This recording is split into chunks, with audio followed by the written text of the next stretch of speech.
My name's Carole Crews, and I've lived in Taos, New Mexico most of my life, and we're sitting here in this adobe dome that I started building about 14 years ago now in my so-called spare time.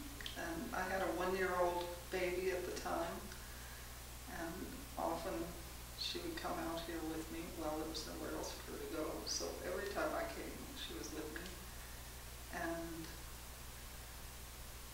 she found it all sort of interesting, I think. I would sit her up in a little high chair and she could watch me, and I sometimes carried her in a backpack, and I mixed mud and laid bricks and built this first room here, which is a 16-foot diameter around the room. And after the walls were up, my friend Carole Crews, who is no longer with us, she organized a dome building workshop. And so she had like 20 people come over for a weekend. And so we started building the dome part of this room. And during the workshop, though, we only got about 2 feet up on the dome, because you can only go so far at a time. You have to do one ring at a time before you, and it has to be finished before you can start the next ring. So it went kind of slowly, but it was really fun. And people plastered the exterior of the building at the same time, and yeah, it was great. And then after that was over, I just came out on my own, or usually I brought a friend or two with me, because it's really hard to do on your own, because you have to get those little bricks up the scaffolding and all that. So it really is helpful to have 2 or 3 people, and especially when it got toward the center, because it took double scaffolding to get up there that high. And so you'd be up high and have somebody handy things. That's the best way. And you have to use like a rubber mallet to tap each brick into place, and you use little pebbles behind the bricks and between them so that it'll stay in exactly the right place. And you have like what I used was a barrel full of rocks in the center of the room with a pole sticking up, and it was hinged so that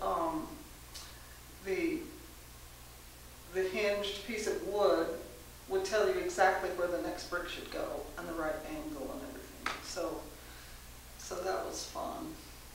And it was just so exciting to see the dome just come in and hang there in space all by itself.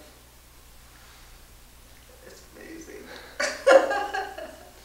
And then the acoustics of it are a trip, because if you stand in the middle, you can hear yourself so well. And in fact, when I was plastering it, I kind of taught myself how to do throat singing, because you were right there next to the wall, you know, and your voice, you could hear it from behind you.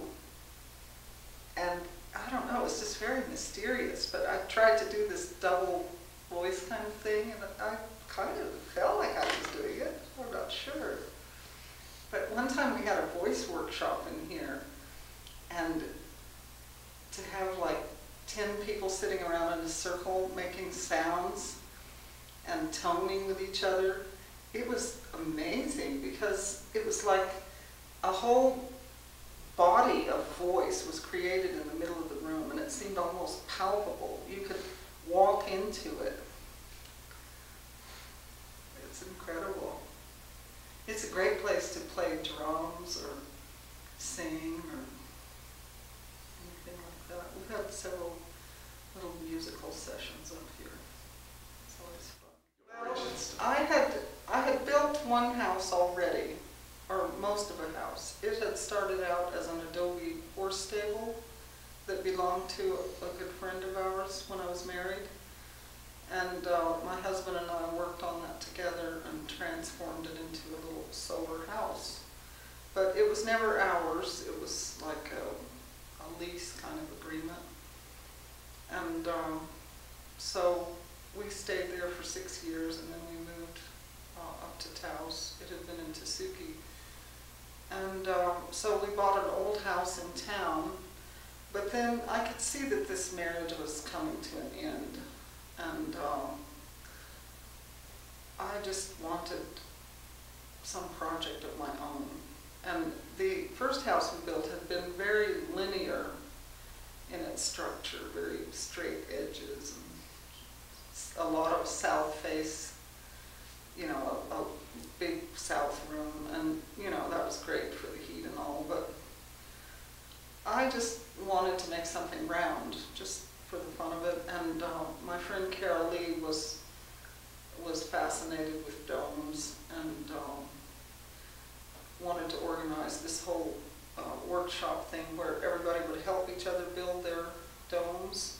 And so mine was the first project, and it turned out to be the only project because nobody else ever did it again. I don't know why not. But anyway, that's what got me started, was that was Carolee's influence, I think, to go ahead and start and make a dome so that everybody could have a little practice. Cool. This. And it was a great project to get me out of town while, you know, things were difficult at home. And so I had this piece of land, and I didn't really know if I'd get to keep my house in town. For years I didn't know. It went on like in limbo for at least a decade, not knowing whether I was going to get to keep it or lose it. So all those years I would come out here and work on this project. And it really, it was very supportive in a psychological way during that time, because I think when you build something, you kind of rebuild yourself in a way. It gives you strength to realize that you can really put a roof over your head and take care of yourself in that basic way. And it was very important to me during those years. It's amazing to hear this transformative story. That's really what inspires me the most. You know, when I hear stories about people building and rebuilding themselves. Yeah. And this is such a feminine space, being circular and having all these arched windows and doors, and I don't know, it just, it feels like a sacred space to me, this room. I made this mural on the occasion of my middle daughter's 18th birthday, and she was off taking a trip in Europe, and I really missed her, and so I thought I would mark the day by making this mural. Yeah, it was really fun. It was during a workshop, and we had done the walls, a fresh coat of clay on the walls, and I think we did a fresh coat of clay on the ceiling too, and then I just went over that with the casein washes. And I remember it took me longer than I thought it would. I mean, why would I think it would go quickly? But in fact, it took only about a day, and I just kept at it. And I remember all the workshop participants were hungry, and I didn't want to stop. And I just had them all go to town. I gave them some money for pizza and sent them all to town.